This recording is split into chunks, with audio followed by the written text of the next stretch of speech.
आपलं Nashik wine capital of India म्हणून ओळखलं जातं. आज माझ्या एका पेशंटने विचारलं, सर वाईन चांगली असते का हो हृदयासाठी? तर चला जाणून घेऊया.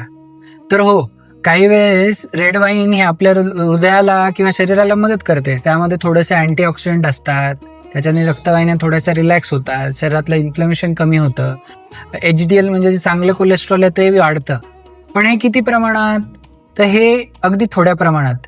म्हणजे हा काही चमत्कार, वाईन पिल्याने काही चमत्कार होतात असं काही नाही.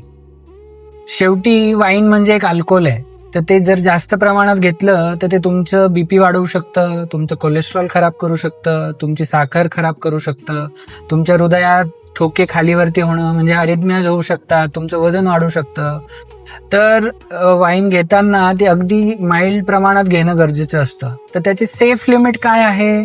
तर तुम्ही आठवड्यात एकदा किंवा दोनदा एखादी ड्रिंक घेऊ शकता. हे पण कुणामध्ये जे ॲब्सोल्युटली हेल्दी आहेत, ज्या पेशंटना ऑलरेडी BP आहे, ज्या पेशंटना ऑलरेडी डायबिटीज, कोलेस्ट्रॉल, हृदयाचे आजार आहे, अशा पेशंटनी वाईन टाळलेलंच बरं. तर माझ्या बाजूने सल्ला हाच असेल, जर तुम्ही पीत नसाल तर सुरू करू नका, आणि पीत असाल तर अगदी छोट्या अमाऊंटमध्ये प्या.